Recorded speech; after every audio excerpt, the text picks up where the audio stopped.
Efesios capítulo 1, versículos 15 al 23, es el pasaje que estaremos analizando en esta tarde. Hemos titulado el estudio de Efesios, el Evangelio de las riquezas de Cristo, por lo que dice precisamente Pablo en el capítulo 3, versículo 8.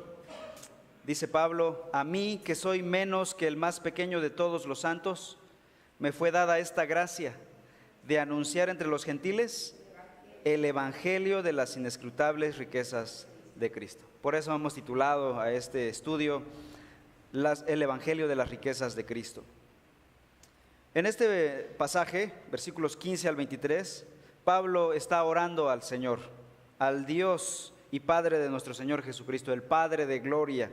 El remitente es Pablo, y el objeto final de la oración es el Padre, la primera persona de la Trinidad. Dijimos la semana pasada que oramos al Padre en el nombre de su Hijo Jesucristo. Es decir, tenemos una relación mediática con el Padre, no es un acceso directo. Tenemos acceso al Padre siempre y cuando sea por medio de su Hijo Jesucristo. El apóstol Pablo en esta oración está pidiendo al Señor que los creyentes puedan entender y apreciar plenamente todas las bendiciones espirituales del Evangelio. Si yo pudiera parafrasear estos versículos que acabamos de leer, se leería así. Sigan con su vista y voy a resumir la oración de Pablo. Por esta causa también yo, en mis oraciones, para que el Dios de nuestro Señor Jesucristo os dé espíritu de sabiduría y de revelación en el conocimiento de Él, alumbrando los ojos de vuestro entendimiento, para que sepáis cuál es la esperanza a que Él os ha llamado, y cuáles las riquezas de la gloria de su herencia en los santos, y cuál la supereminente grandeza de su poder para con nosotros, los que creemos, según la operación del poder de su fuerza. Otra versión que estaremos también usando, la Nueva Biblia Latinoamericana de hoy, lo parafrasea de esta manera: por esta razón yo, mencionándolos en mis oraciones, pido que el Dios de nuestro Señor Jesucristo les dé espíritu de sabiduría y de revelación en un mejor conocimiento de Él. Mi oración es que los ojos de su corazón les sean iluminados, para que sepan cuál es la esperanza de su llamamiento, cuáles son las riquezas de la gloria de su herencia en los santos, y cuál es la extraordinaria grandeza de su poder para con nosotros los que creemos. Dijimos que esta oración está dividida en dos secciones principales. Si pudiéramos hacer una radiografía a la oración de Pablo, veríamos estas dos cosas. En primer lugar, una acción de gracias, y en segundo lugar, peticiones. Los versículos 15 y 16 representan precisamente la acción de gracias. Pablo dice: por esta causa también yo, habiendo oído de vuestra fe en el Señor Jesucristo y de vuestro amor para con todos los santos, ¿qué hace Pablo? No ceso de dar gracias por vosotros, haciendo memoria de vosotros en mis oraciones. Entonces, primeramente Pablo agradece, y podría ser un parámetro para cómo el creyente ora. Primeramente, con acción de gracias por todo, y como dijo Pablo también en 1 de Tesalonicenses 5, orad sin cesar y dando gracias a Dios en todo, porque esta es la voluntad de Dios. Después vemos las peticiones del apóstol Pablo. Los versículos 17 al 23, encontramos ahí las peticiones del apóstol Pablo. Básicamente vemos dos peticiones. En el versículo 17 vemos que Pablo está pidiendo sabiduría para conocer mejor a Dios, ¿no? Es lo que dice el apóstol ahí: para que el Dios de nuestro Señor Jesucristo, el Padre de gloria, os dé espíritu de sabiduría y de revelación en el conocimiento de Él. Y luego la segunda petición es pedir sabiduría para conocer mejor las riquezas del Evangelio. Y encontramos esta petición en los versículos 18 al 23. Hoy estaremos estudiando esta segunda petición. Vamos a orar.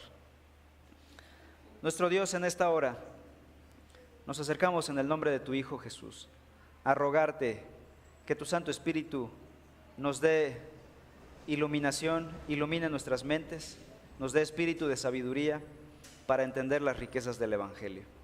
Te lo pedimos, Señor, en el nombre de Cristo Jesús. Amén. Amén. Versículos 18 al 23.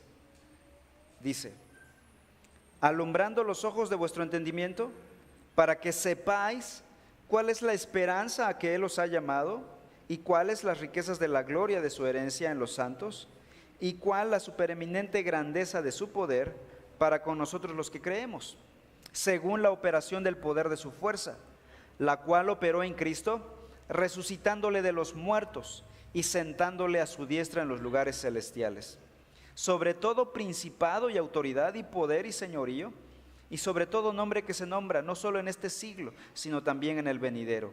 Y sometió todas las cosas bajo sus pies, y lo dio por cabeza sobre todas las cosas a la iglesia, la cual es su cuerpo, la plenitud de aquel que todo lo llena en todo.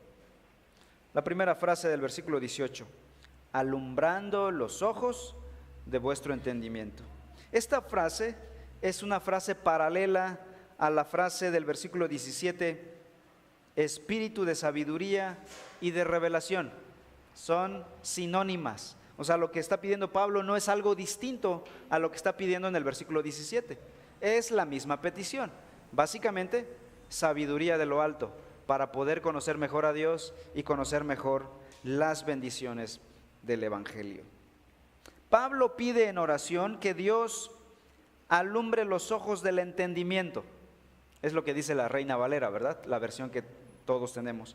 Sin embargo, la palabra en griego es cardía. De ahí la palabra cardiología, corazón. Entonces Pablo está diciendo: pide al Padre que alumbre los ojos de vuestro corazón. Entonces hay otras traducciones que traducen mejor esa palabrita. Y tú dirás: bueno, yo pienso con mi mente, no con mi corazón. Bueno, pero en el pensamiento de los hebreos, para ellos corazón representaba todo el ente espiritual de la persona, todo el ser inmaterial. Incluía mente, corazón, alma, espíritu. Son palabras sinónimas para referirse a lo mismo, la parte, el ser interno del hombre, con el que pensamos, con el que sentimos, con el que analizamos. Finalmente, viene del mismo tronco común. Y la palabra global es la palabra cardía, la palabra corazón. De ahí vienen los pensamientos más profundos. Dice Hebreos 4:12, que la palabra de Dios es viva y eficaz, y más cortante que toda espada de dos filos. ¿Qué hace? Penetra hasta partir el alma y discierne los pensamientos del corazón y las intenciones más profundas del corazón. O sea, alma, espíritu, mente son términos sinónimos, pero el término que engloba todo el ser interno del hombre es cardía, corazón. Entonces Pablo dice, va al grano, que Dios te ilumine en tu corazón para que puedas comprender la grandeza del evangelio que hemos creído. Y Pablo va a pedir que podamos entender tres cosas. Primero, que entendamos la esperanza, versículo 18, ¿no? Dice el apóstol Pablo en el versículo 18, alumbrando los ojos de vuestro corazón para que sepáis cuál es la esperanza a la que hemos sido llamados. También para que podamos comprender las riquezas de la herencia, dice el versículo 18. ¿Y cuáles las riquezas de la gloria de su herencia en los santos? Y en tercer lugar, para que podamos entender la grandeza del poder de Dios, versículo 19. ¿Y cuál la supereminente grandeza de su poder? Para entender estas tres cosas, necesitamos una mente con iluminación espiritual. Es la única forma, el único medio para poder entender y apreciar las realidades del evangelio.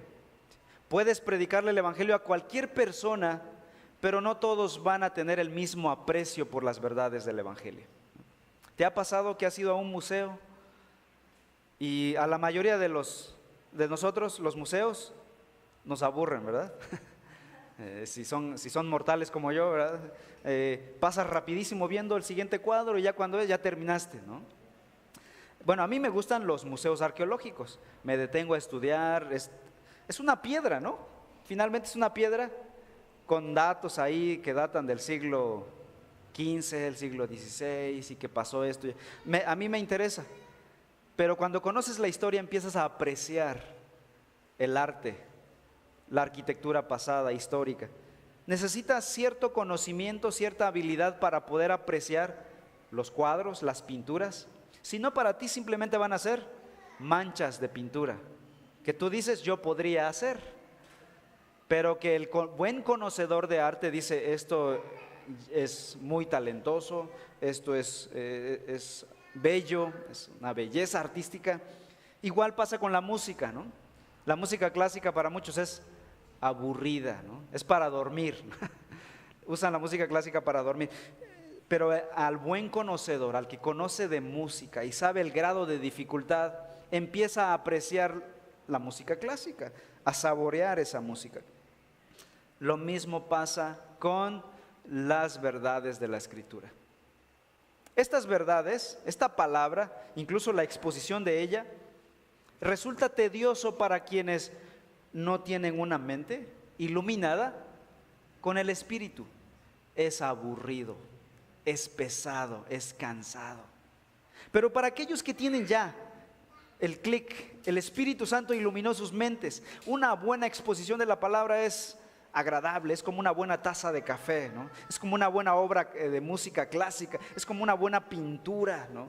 Aprecias lo que hay detrás. Pablo dice, yo oro para que todo cristiano pueda tener esa percepción, para que pueda saborear la palabra de Dios y puedan gozarse en las verdades del Evangelio. ¿Qué pasará cuando tú disfrutes las verdades del Evangelio? Vas a querer más y más y más. Si no tenemos una mente iluminada con la palabra de Dios, va a ser mucho. Esto es mucho, no es mucho para mí, ¿no? Por eso para muchos sectores la predicación expositiva es tediosa, es desagradable, no es, porque para nuestra carne no es agradable. Necesitamos al Espíritu Santo obrando en nuestras mentes para poder entender estas verdades de las Escrituras. Por eso Pablo pide que las mentes de los cristianos sean alumbradas, iluminadas, para poder ver. Como dice el salmista en el Salmo 119, lámpara es a mis pies tu palabra. Y luego dice, abre los ojos, abre mis ojos y miraré las maravillas de tu ley, refiriéndose a la palabra. Cuando el Espíritu Santo obra en la mente del creyente, la enriquece para que entienda verdades divinas que son profundas y no se ven a simple vista. Las verdades del Evangelio no son para todos, son para unos pocos que en la gracia de Dios han recibido la iluminación. Hay un ejemplo, busquen por favor en el Evangelio de Lucas, capítulo 24. Lucas 24.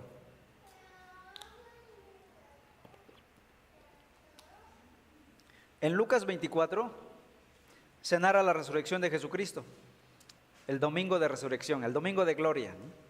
Resucita en la madrugada del domingo y a mediodía, en la mañana se aparece a unas mujeres y a mediodía se aparece a un par de discípulos que van camino a un pueblo llamado Emaús. Y él va caminando al lado de ellos y ellos no se percatan que es Jesús. Sus ojos estaban velados, ¿no? Vean lo que dice el versículo 31. Y entonces este hombre, a quien no reconocían estos dos discípulos, empieza a explicarles el Evangelio. Dice que desde el Antiguo Testamento, todo el Pentateuco, los libros históricos, los salmos, los profetas, hablando de Jesucristo. Y en el versículo 31, ¿qué pasó? Entonces les fueron abiertos los ojos y le reconocieron. Hasta ahí. ¿Se dan cuenta? Hasta que Jesús les abrió los ojos, empezaron a ver lo que en realidad decía la palabra y reconocieron a Jesucristo. Antes que el Espíritu Santo iluminara sus mentes, ellos tenían buena información, conocían el Antiguo Testamento, pero sin entendimiento. Lo que sabían era verdad, no era error, pero eran incapaces de captar el significado profundo bíblico y la importancia que tenía para ellos. Hermanos, necesitamos que el Espíritu Santo abra nuestras mentes para que haga clic en tu mente las verdades del Evangelio. Si no, serán palabrerías, discurso muerto. Y mi oración es entonces que la palabra impacte. Pablo dice en primer lugar, yo oro para que el Señor les permita entender la esperanza. Versículo 18. para que sepáis cuál es la esperanza a que Él os ha llamado. En primer lugar, hablemos de la esperanza. Si tú buscas en el diccionario de la Real Academia Española, te va a decir lo siguiente: esperanza es esperar con poco fundamento que se conseguirá lo deseado o pretendido. ¿Eso es lo que significa esperanza para nosotros hoy? Sin embargo, el término original usado en el Nuevo Testamento no presupone incertidumbre. La palabra esperanza es muy diferente a como hoy usamos esperanza. Aún nuestro diccionario oficial dice que esperanza es algo sin fundamento, tal vez no se cumpla, pero en el Nuevo Testamento la palabra griega elpis significa algo seguro, aunque su cumplimiento sea futuro. Es decir, seguro aunque futuro, o futuro pero seguro. En el Señor sus promesas son sí y amén, es decir, realizadas, son un hecho. No se han cumplido, pero así serán, hermanos. Podemos confiar en la palabra de Dios, podemos confiar en su palabra y en su promesa. Esa es la esperanza a la que hemos sido llamados, dice Pablo. Esperar significa anticipar con mucha expectación la actividad futura de Dios. Es como cuando estás esperando la llegada de un familiar, ¿no? No lo has visto en años y tal día llego, ¿no? Es segura su llegada. Estás esperando con expectación, con ánimo pronto. Hay un fundamento en nuestra esperanza por lo que Dios ha hecho en el pasado. La esperanza que tiene el creyente se fundamenta en los hechos pasados de Dios. Dios no solo ha hablado para el futuro, Él ha actuado en el pasado. Por eso el creyente puede esperar confiado. Por ejemplo, esperamos la resurrección de los muertos, cuando resucitemos con un cuerpo glorificado, sin pecado. ¿Por qué razón? Porque Jesús ya resucitó en el pasado de los muertos. Ya Él ahora está sentado en el trono de Dios.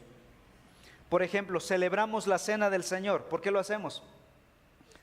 Porque es una expresión visible de nuestra esperanza del banquete celestial en la presencia de Dios. Recordamos la muerte de Cristo, pero apuntamos a la venida de Cristo Jesús por segunda ocasión. Esperamos llegar a ser como Cristo, por lo tanto procuramos ser como Cristo en el presente. La esperanza futura dicta nuestro presente. La esperanza en el futuro nos dicta nuestro presente. Esperamos una patria mejor, dice Hebreos 11:13. Por lo tanto, ¿qué somos en este momento? Somos peregrinos. Nuestra patria no es esta, nuestra patria es celestial. Esa es nuestra esperanza, es la promesa de Dios. El destino final del creyente es participar de la gloria de Dios mismo. Busquemos Romanos capítulo 5, versículo 2. Romanos 5, 2. Dice la palabra del Señor así: pues por Cristo hemos podido acercarnos a Dios por medio de la fe, para gozar de su favor, y estamos firmes y nos gloriamos con la esperanza de tener parte en la gloria de Dios. ¿Cuál es nuestra esperanza final? Tener parte con la gloria de Dios. Ese es nuestro final. Pero nuestra esperanza absoluta no son las cosas que Dios nos dará. Busquemos ahora 1 Timoteo 1:1, donde nos dice que nuestra esperanza absoluta es la persona misma de Jesucristo. Dice 1 Timoteo 1:1: Pablo, apóstol de Jesucristo, por mandato de Dios nuestro Salvador y del Señor Jesucristo, nuestra esperanza. Nuestra esperanza no son cosas, no es el cielo mismo, es la persona de Cristo Jesús. Hermanos, sin Cristo Jesús el cielo no tendría ningún sentido. Dice el hermano John Piper: si Cristo no está en el cielo no es el cielo, porque yo quiero a Cristo en el cielo. Él es mi esperanza mayor, dice el apóstol Pablo. Jesucristo, nuestra esperanza. Así que por ello caminamos por fe, no por vista. Pablo dice: porque por fe andamos, no por vista, porque nuestra esperanza es futura. Hermanos, nuestra esperanza es cierta, es segura, futura, pero segura. Así que en este mundo, en medio de las pruebas, podemos caminar con gozo, con seguridad, con valor, porque el triunfo final es seguro. Por favor, ayúdenme a buscar 2 Corintios 4 y veremos lo que Pablo dice en los versículos 7 en adelante. 2 Corintios capítulo 4, en donde Pablo narra todos sus sufrimientos, pero no lo dice quejándose, sino lo dice con gozo a la luz de su esperanza en Cristo Jesús. Dice a partir del versículo 7: pero tenemos este tesoro en vasos de barro, para que la excelencia del poder sea de Dios y no de nosotros, que estamos atribulados en todo, mas no angustiados, en apuros, mas no desesperados, perseguidos, mas no desamparados, derribados, pero no destruidos, llevando en el cuerpo siempre por todas partes la muerte de Jesús, para que también la vida de Jesús se manifieste en nuestros cuerpos. Porque nosotros que vivimos siempre estamos entregados a muerte por causa de Jesús, para que también la vida de Jesús se manifieste en nuestra carne mortal. De manera que la muerte actúa en nosotros y en nosotros la vida, pero teniendo el mismo espíritu de fe, conforme a lo que está escrito: creí, por lo cual hablé.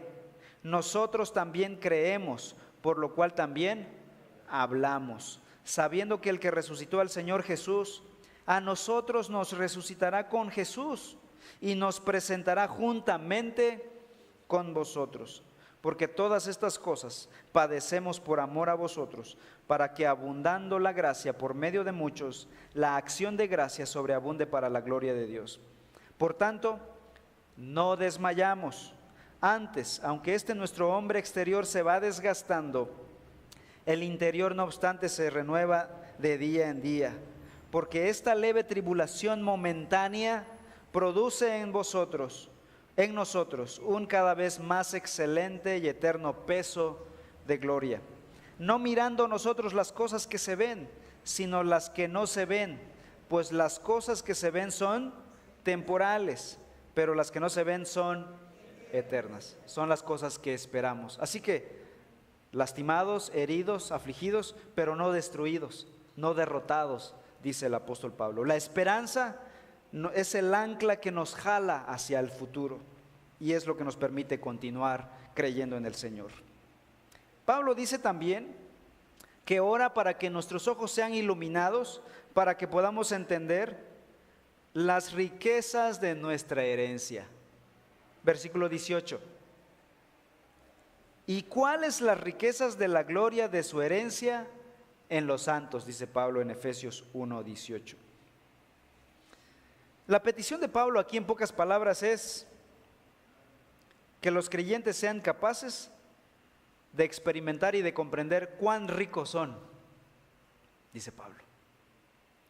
¿Sabías que eres rico en Cristo Jesús? Porque todas las riquezas de su gracia son para el creyente, dice el apóstol. El punto es que no lo hemos entendido y vivimos como mendigos, vivimos como si no tuviéramos nada, cuando en realidad en Cristo Jesús somos ricos. El hecho de que seamos hijos de Dios implica que somos coherederos con Jesucristo de todo lo que Dios posee. Y cuando uno lee estos pasajes, uno se acerca con incredulidad, dice, seguramente ha de haber algo de eso, pero que sea completamente así, no estoy tan seguro.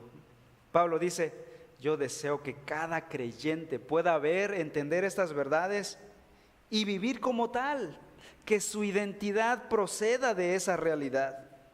Hermanos, si esto es verdad, si ya tenemos el evangelio de las riquezas de Cristo, entonces, escuchen bien, ¿para qué predicar el evangelio de la prosperidad? ¿Para qué predicar ese falso evangelio de la prosperidad que te dice: dale a Dios tu dinero y Él te dará doble? ¿De dónde sacaron esa mentira, esa herejía?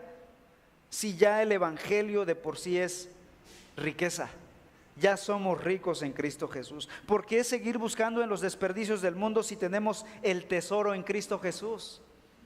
¿Por qué seguir mendigando si ya somos hijos de Dios? No hay nada más que buscar, nada más que pueda ser dado o recibido. Lo hemos recibido todo ahora cuando creímos en Cristo Jesús. Busquen 2 de Pedro, capítulo 1. 2 de Pedro, capítulo 1. Y dice el apóstol en el versículo 3 lo siguiente: que todas las cosas que pertenecen a la vida y a la piedad ya nos han sido dadas por su divino poder, mediante el conocimiento de aquel que nos llamó por su gloria. ¿Quién? Cristo Jesús. Cuando creíste en Cristo Jesús, cuando conocimos a Cristo Jesús, ¿qué recibimos? Todas las cosas que pertenecen a la vida y a la piedad. Pablo no está diciendo en Efesios que sigamos pidiendo o que pidamos una herencia. ¿Qué está diciendo Pablo? Que comprendamos la herencia que ya tenemos. No está diciendo Pablo al Señor: Señor, danos tu herencia. Está diciendo: ayúdanos a entender la herencia que tenemos en Cristo Jesús. Nuestro problema entonces no es que no tengamos bendiciones espirituales. Nuestro problema es nuestra falta de sabiduría e inteligencia espiritual para entenderlas y para usarlas de manera apropiada y de manera correcta. Esta es la petición del apóstol Pablo. Pablo no está pidiendo un mejor templo para los efesios, no está pidiendo mejores riquezas para los efesios, hablando monetariamente. No está pidiendo un coche para su ministerio, no está pidiendo un mejor sueldo. ¿Qué está orando el apóstol Pablo? Por las riquezas espirituales. En tercer lugar, Pablo pide que podamos entender la grandeza del poder de Dios. Los versículos 19 al 23, la parte final del texto, explican esta última petición. Versículo 19 dice: ¿y cuál la supereminente grandeza de su poder para con nosotros los que creemos, según la operación del poder de su fuerza? Hasta ahí. En este versículo Pablo utiliza 4 términos que son sinónimos, pero que son diferentes, para recalcar la grandeza de ese poder. Si quieres subrayar ahí en tu Biblia, ya les he dicho en otras ocasiones que subrayar no es pecado, ¿no? Subrayar la Biblia no perderás tu salvación. Versículo 19, la palabra poder. Después, operación. Luego, poder. Y luego, fuerza. Estas son 4 palabras diferentes. Y tú dirás: hermano, está usted en un error porque en mi Biblia nada más son 3 diferentes. La palabra poder se repite. Bueno, es que en el griego original sí son 4 palabras diferentes. Se las voy a dar. La primera palabrita es dinamis. Bueno, la mayoría traduce dunamis, ¿no? Es dinamis la lectura en griego. Y se traduce poder. Pero de ahí la palabra dinamita o dinámico, ¿no? Y significa una fuerza espiritual viviente y dinámica en el corazón del creyente. Y dice Pablo aquí en el versículo 19: ¿y cuál la supereminente grandeza de su dinamis para con quiénes? Para con nosotros los que creemos. ¿Cuándo recibes ese poder? Cuando creímos en Cristo Jesús. ¿No necesitas una doble experiencia de éxtasis para recibir una doble dosis de poder? Ese poder se recibió cuando depositamos nuestra fe en Cristo Jesús.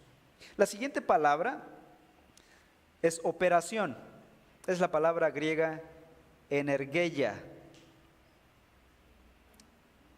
Energeia es la fuerza energética del Espíritu que reviste de poder a los creyentes para que puedan vivir la vida cristiana. Es decir, si tú oras, si tú lees tu Biblia, lo poquito que hagas, no creas que lo haces porque eres buen cristiano, sino porque el Señor en su poder te motiva a hacerlo. Es el poder de Dios quien nos motiva a estar aquí, el simple hecho de estar aquí. Mi carne no quería, ¿no? Tal vez tú, siendo honesto, estás pensando en estar allá en la playa en Veracruz, ¿no? Tal vez allá en el parque, ¿no? En un restaurante, ¿no? En tu casa viendo la tele, te estás perdiendo del partido de mediodía, ¿no? Tu carne quiere estar en otro lado, ¿no? ¿Quién te motivó a estar aquí? Dijiste, no, pues fui yo soy buen cristiano. No, fue mi mamá, fue mi papá, me trajeron a jalones de orejas, ¿no? Eso no pasa aquí en Reforma. Sin embargo, estamos aquí porque el Espíritu nos ha dado un poder para poder obedecerle. La siguiente palabra es kratos y se traduce poder. La segunda palabra poder que tú ves en tu Biblia es kratos. Se podría traducir también potencia o dominio en otros versículos. La siguiente palabra es ishus, que se traduce aquí en Reina Valera como fuerza, y alude a la idea de un poder o una capacidad del cual somos dotados para servir al Señor. Estas 4 maneras, estas 4 palabras que usa el apóstol Pablo aquí, son maneras que da el mismo Espíritu Santo para llenar al creyente de poder, para llenar a los hijos de Dios de este poder. ¿Cuándo recibimos ese poder? Hechos 1:8 dice, pero recibiréis poder cuando haya venido sobre ustedes el Espíritu Santo. ¿Cuándo viene sobre el creyente el Espíritu Santo? Cuando creemos en Cristo Jesús, cuando depositamos nuestra fe en Cristo Jesús. No necesitamos entonces una segunda experiencia mística, como algunos dicen. Recibes a Cristo o crees en Cristo, dicen, y después tienes que recibir el bautismo del Espíritu, como una experiencia diferente, aislada, mística. Tal vez sea por medio de un desmayo, alguien te impuso las manos, o alguna otra forma de recibir ese oráculo de Dios, ¿no? Y si no lo has experimentado, tú dices, no tengo al Espíritu Santo. Ya soy cristiano, pero no tengo al Espíritu Santo. Hay creyentes en el mundo cristiano que siguen pensando que ya son hijos de Dios, pero que aún no tienen el Espíritu Santo. Una falsa enseñanza muy popular les ha engañado, diciéndoles que aún necesitan una siguiente experiencia.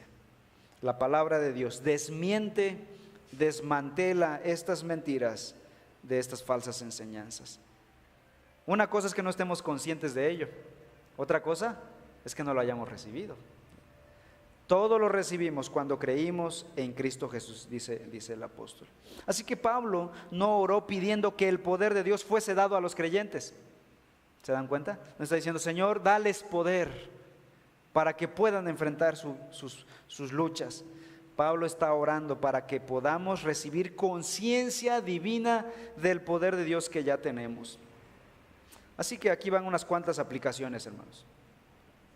Así que ya no ores pidiendo al Padre poder para evangelizar y dar testimonio de Cristo.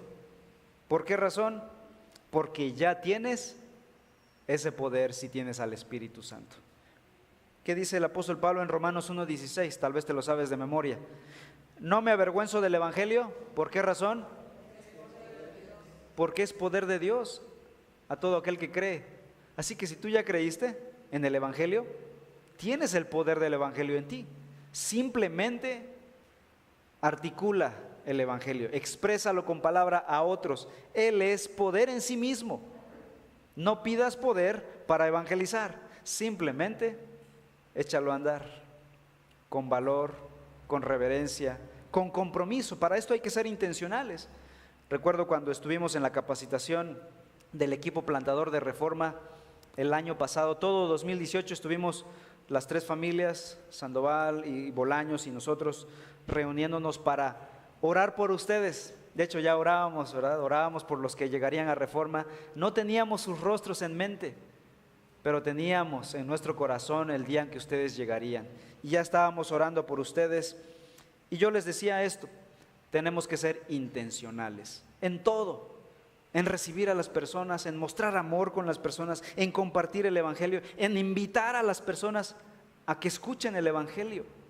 Y ahora ya no se los digo solo a ellos tres, ahora se los digo a todos ustedes, hermanos, que somos parte de la iglesia.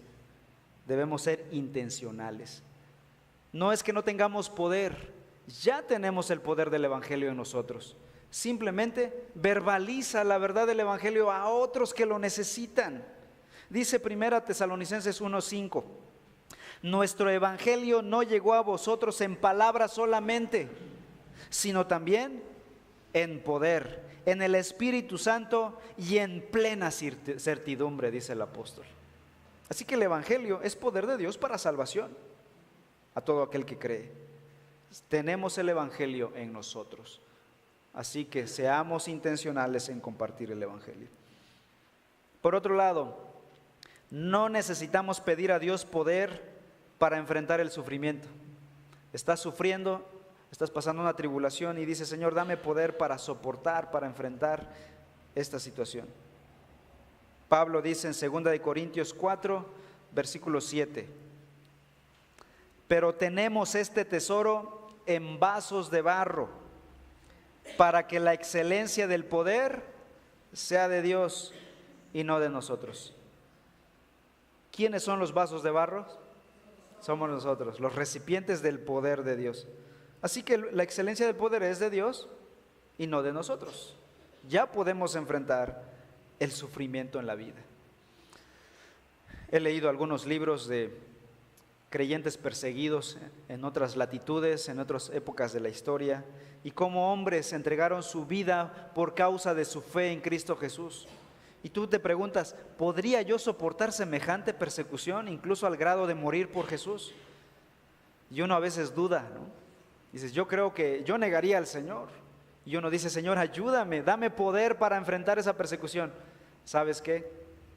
Ya lo tenemos. Si has creído en Cristo Jesús, ya está ahí ese poder. El punto es que ha faltado la oportunidad. Obviamente mi oración es que no tengamos esa oportunidad, pero ya tenemos el poder activo de Dios en nosotros cuando creímos y abrazamos el evangelio. El poder de Dios es nuestro. Tampoco necesitamos orar pidiendo poder para hacer la voluntad de Dios, ¿no? Algunos dicen: Señor, dame poder para hacer tu voluntad. Otro error que he escuchado es: Señor, enséñame tu voluntad. La voluntad de Dios no es secreta. La voluntad de Dios es clara para cada uno de nosotros. Si eres esposo, ¿cuál crees que sea la voluntad de Dios para ti? Que ames a tu esposa y seas fiel. Si eres esposa, ¿cuál crees que sea la voluntad de Dios para ti? Que ames a tu esposo, te sometas y obedezcas y ames a tu familia, críes a tus hijos. Si eres hijo, ¿cuál crees que sea la voluntad de Dios para ti? Que te sometas a tus padres, que te dejes guiar por ellos hasta que el Señor te da los parámetros. Si eres papá, si eres abuelo, la Biblia ya te manifestó su voluntad. No podemos decir: yo no conozco la voluntad de Dios. La voluntad de Dios es pública, es abierta para todo creyente. Por otro lado, no solo conocemos la voluntad de Dios, tenemos el poder para hacer la voluntad de Dios.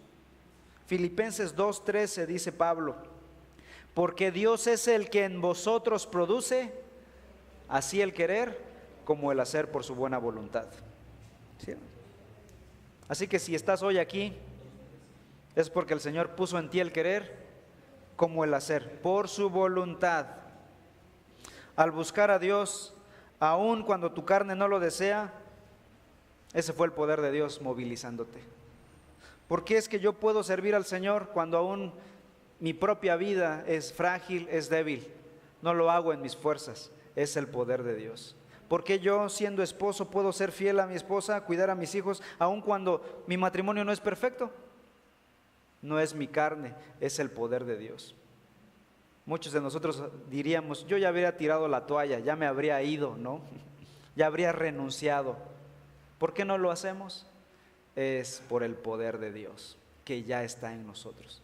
Lo que pasa es que nosotros quisiéramos ver el poder de Dios así como que sacas un rayo de fuego con tus manos como los superhéroes en la televisión, ¿verdad? Quisieras partir el río de Orizaba, ¿verdad? Iba a decir el río Jordán, pero el río de Orizaba, el río de Tuxtepec, ¿no? Quisieras hacer cosas prodigiosas, pero esas son secundarias. Las cosas importantes son las de la vida y de la piedad. Conocer a Dios, amar a Dios, servir a Dios y amar a tu familia.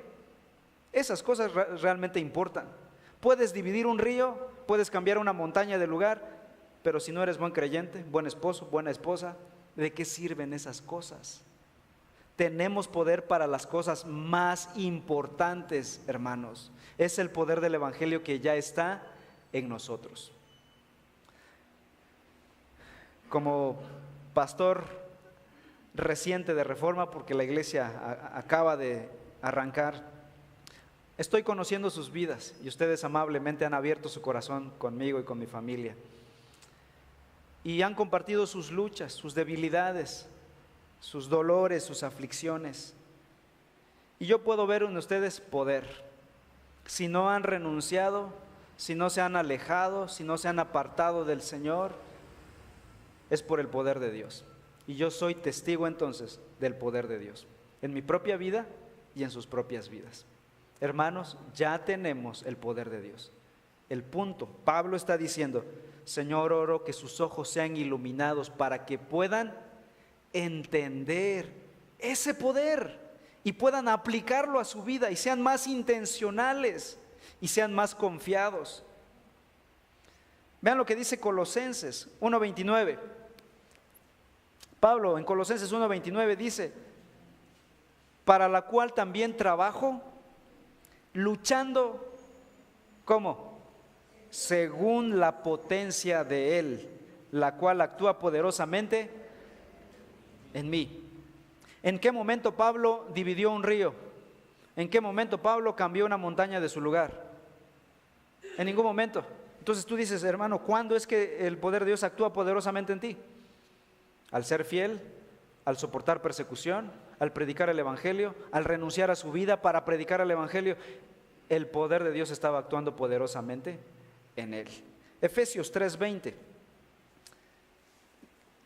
Efesios 3:20 dice el apóstol: y a aquel que es poderoso para hacer todas las cosas mucho más abundantemente de lo que pedimos o entendemos, según el poder que actúa en nosotros. ¿Se dan cuenta que el Nuevo Testamento está plagada de esta información? El poder de Dios actúa en nosotros. Ya está presente. ¿Cuándo recibiste ese poder? Cuando recibiste al Espíritu Santo en tu conversión. Así que, escuchen esto: pedir más poder a Dios simplemente es ridículo y simplemente es contrario a las Escrituras. No se trata de pedir más poder, se trata de pedir entendimiento y saber cómo usar el poder de Dios que está en nosotros. Es como si tuvieras tu tarjeta de crédito, ¿no? Y ahí tienes una cantidad de dinero, y más si es la oro, ¿verdad? La que tiene más dinero, ¿no? Y tú dices: pues aquí tengo un plástico, no tengo nada, mi cartera está vacía, solo traigo este plástico. Y te limitas a comprar 2, 3 cositas, las más baratas del mercado, ¿no? Cuando tu papá te dijo: usa la tarjeta y compra lo que quieras, ¿no? Y tú dices: pues es un plástico. ¿Qué es lo que le falta a esa persona? Inteligencia, conocimiento para saber usar ese plástico. Hermanos, nosotros tenemos las arras de la herencia de Dios. ¿Quién es? El Espíritu Santo. Es las arras, el anticipo de Dios. Usen, exploten ese poder que ya tienen. Necesitamos sabiduría espiritual, conocimiento de Dios. Ya no vivamos como mendigos. Tenemos el poder de Dios para sufrir, para enfrentar el sufrimiento, para hacer la voluntad de Dios, para predicar el Evangelio, para ser comprometidos con su iglesia local, para ser comprometidos con nuestras familias. Ya tenemos el poder de Dios. Versículo 20.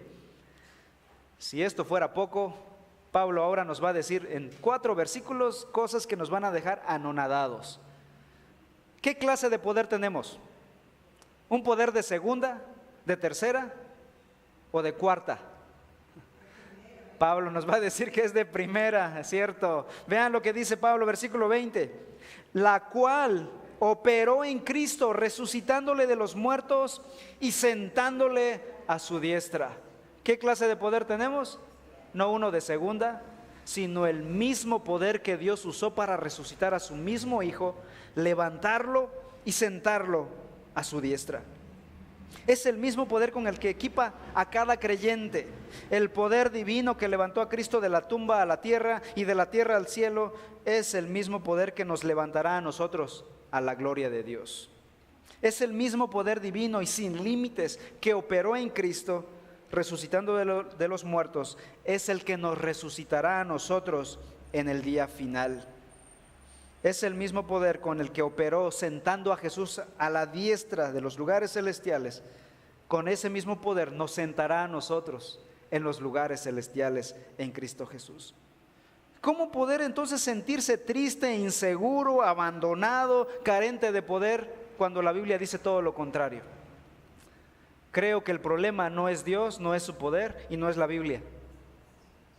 Creo que es nuestro corazón. Por eso Pablo dice: yo oro para que puedan comprender, para que puedan ver y echar a andar el poder de Dios en sus vidas. Hermanos, si el problema somos nosotros, vengamos ante el Señor humillados, pidiendo perdón porque no hemos hecho buen uso de su poder, de sus dones, de sus riquezas en gloria, de su herencia. Y vivimos como mendigos, vivimos llorando toda la vida, quejándonos por todo en la vida, haciendo malas cosas, hundiendo nuestra vida en pecado. Arrepintámonos de ese pecado y amemos a ese Dios que ha dispuesto todo para nosotros, para sus hijos. La cosa no se termina ahí. Sigue diciendo el versículo 20: la cual operó en Cristo Jesús, sentándole a su diestra en los lugares celestiales. 21. Sobre todo principado y autoridad y poder y señorío, y sobre todo nombre que se nombra, no solo en este siglo, sino también en el venidero, y sometió todas las cosas bajo sus pies. Ese mismo poder que hizo eso en Jesús es el que actúa en nosotros. Los términos que usa Pablo aquí en el versículo 21 son también 4.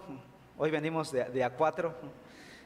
Palabras diferentes o poco usadas son principado, autoridad, poder y señorío. Son las palabras griegas argé, exousia, dinamis y kiriotes. No importa, no se aprendan esas palabras, no, son lo de menos. Pero eran términos que usaban los judíos y que designaban seres angelicales de gran poder y de gran rango. Lo que Pablo está diciendo aquí es que Jesús está sobre todos los seres angelicales habidos y por haber. No hay uno que sea más poderoso que Jesús. Es lo que está diciendo el apóstol Pablo. Jesús está sobre ellos. El punto entonces de Pablo aquí es que el poder de Cristo aplicado en favor del creyente, entonces es más poderoso el poder que tenemos nosotros que el poder de las huestes de Satanás. Piensen en eso. Que el poder de Dios que sujeta bajo los pies de Jesús a todos estos demonios y Satanás y todos sus ángeles es más grande y es el mismo que opera en nosotros. ¿Puedes creer dicha realidad? Yo en esta semana casi me voy de cabeza en mi silla cuando vi esta verdad y dije: el poder que actúa en mí es más grande que el poder de Satanás. Me acordé de una película de superhéroes. Tal vez ya vieron Spider-Man, ¿no? ¿O soy el único pecador aquí que ve películas, hermanos? Ahorita nadie ha visto películas, ¿verdad? Bueno, soy el único pecador aquí entonces. Me dejan solo a la hora de la batalla. Pues hay un momento en que este joven que se convierte en el Spider-Man es un joven común y corriente, pero no se había percatado del poder que tenía hasta la adolescencia, más o menos. Y de pronto empieza a notar en su piel unas como cicatrices y en las yemas de los dedos como lo de una araña, ¿no? Y siente un vigor en su cuerpo y ve una pared y pone la mano y dice, pues, no me caigo, y pone la otra y empieza a escalar y lo empieza a hacer más rápido y la música va sonando más rápido, violines, cuerdas y tambores, y te sientes unido al superhéroe, ¿no? Y llega a la parte más alta del edificio y ya ve toda la ciudad. Dice, pues si ya hice esto puedo saltar, y empieza a saltar de edificio en edificio en edificio. Descubre su poder de Spider-Man, ¿no? Algo así me sentía yo anoche. ¿Tengo ese poder de Dios en mí? Obviamente no para saltar de un edificio a otro, hermanos, no lo recomiendo. No vayan a saltar del techo de su casa sin supervisión de los profesionales. No es para esas cosas. Ya hemos visto que no es para estas locuras que algunos predicadores dicen. Usa el poder de Dios para esto, y para locuras, para tonterías que no son bíblicas. El poder de Dios es para su obra, para vivir la vida que Él nos ha encomendado, la vida en Cristo, vivir el Evangelio, predicar el Evangelio, vivir en misión, vivir comprometidos con una iglesia local. Así que nuestro conflicto, dice Pablo en el capítulo 6 de Efesios, va a decir en el versículo 12, porque no tenemos lucha contra sangre y carne, sino contra ¿qué? Contra principados, contra potestades, contra los gobernadores de las tinieblas de este siglo, contra huestes espirituales de maldad en las regiones celestes. Sí tenemos conflicto contra ellos. Sin embargo, nuestro poder es mayor. El poder del Evangelio que está en nosotros es mayor. Y la Escritura declara que Jesucristo está, versículo 21, Efesios 1:21, sobre todo principado y autoridad y poder y señorío, y sobre todo nombre que se nombra, no solo en este siglo, sino también en el venidero. Cuando entendí esta verdad del Evangelio, casi hago lo que nuestros hermanos pentecosteses hacen, con mucho respeto, ¿no? Declararle la guerra a Satanás. Sin embargo, me acordé, pero la Biblia no dice tal cosa. La Biblia dice, someteos pues a Dios y el diablo huirá de vosotros. No somos llamados a declararle la guerra a nadie. Somos llamados a someternos a Dios, a abrazar su evangelio, a creer el evangelio, y el enemigo huirá de nosotros. Te voy a decir algo. Acércate más al Señor y no tendrás que decirle nada a Satanás. Mientras una persona esté más cerca del Señor, el enemigo no osa visitarte. Acercaos pues al Señor y el diablo huirá de vosotros, dice Santiago capítulo 4. Está entonces Jesús sobre Satanás, sobre el sistema del mundo que Satanás maneja. Está muy por encima de los ángeles santos y de los ángeles caídos, sobre salvos y no salvos, tanto en este tiempo como en la eternidad. Jesús está sobre todo. Él está sobre todos los nombres, sobre todos los títulos, rangos, niveles, poderes, jurisdicciones en el universo, porque Dios sometió todas las cosas bajo los pies de su Hijo Jesucristo. Satanás y sus huestes de maldad han intentado trastocar el plan de Dios desde el principio, desde que tentaron a Adán y Eva, pero están destinados a ser derrocados y expulsados para la eternidad. Apocalipsis capítulo 20 dice en el versículo 10, y el diablo que los engañaba fue lanzado en el lago de fuego y azufre, donde estaban la bestia y el falso profeta, y serán atormentados día y noche por los siglos de los siglos. Ese es el destino final de las huestes espirituales de maldad. Versículo 22, estamos en la recta final. Y lo dio por cabeza sobre todas las cosas a la iglesia, la cual es su cuerpo, la plenitud de aquel que todo lo llena en todo. Por esa razón Cristo es entonces la cabeza de la iglesia. ¿Por qué? Porque es el que tiene autoridad sobre todo. La iglesia está bajo Cristo Jesús. Él es nuestra autoridad final. Por eso la palabra de Cristo es nuestra autoridad final. ¿Por qué predicamos a Cristo? Porque es una iglesia cristocéntrica. Porque Él es el más poderoso del universo, por voluntad del Padre. Toda rodilla se doblará delante de Jesucristo. Conclusión.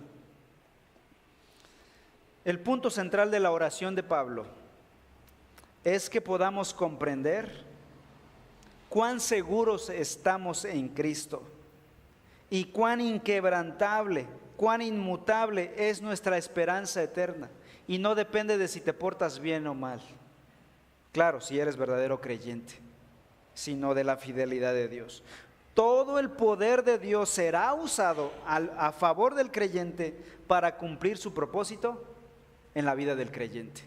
Nada estropeará el plan de Dios que tiene para cada uno de sus hijos.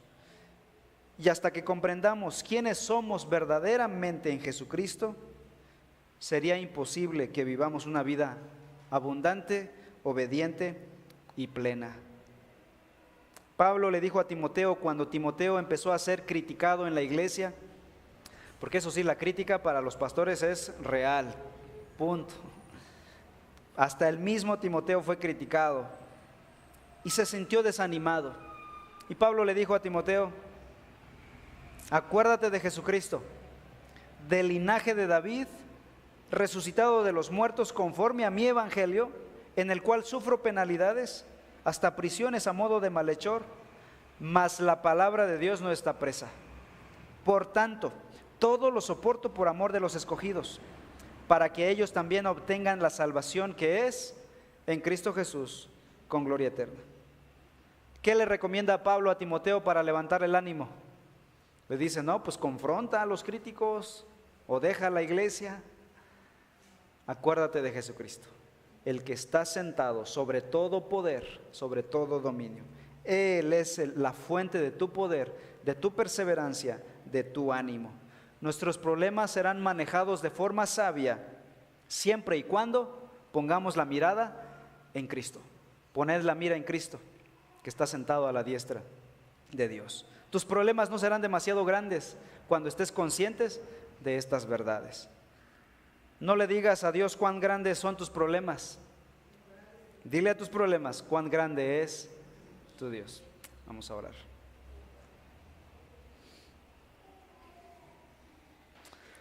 Amado Señor, en esta hora queremos reconocer que no hemos sido conscientes plenamente del poder que ya está en nosotros desde el día en que creímos. También hemos sido engañados por otros que nos han dicho que necesitamos una segunda experiencia de otra clase para poder experimentar tu poder, Señor. Perdona nuestra ingenuidad, nuestra ignorancia y también nuestra desobediencia y terquedad, Señor. En esta tarde queremos rogarte que nos permitas estar conscientes, que seamos sabios, que tengamos esta inteligencia para poder entender quiénes somos en Cristo Jesús y lo que somos en Él. Ayúdanos a no vivir entonces como mendigos, como huérfanos, como pobres. Ayúdanos a vivir como hijos tuyos, para ser obedientes, para ser fieles a tu pueblo, a tu iglesia, a nuestras familias. Ayúdanos a predicar el evangelio con más intención. Que la iglesia Reforma sea bendecida con tu palabra y con este corazón lleno de tu gracia, de tu poder para servirte. Te alabamos, Señor, en el nombre de Cristo Jesús. Amén.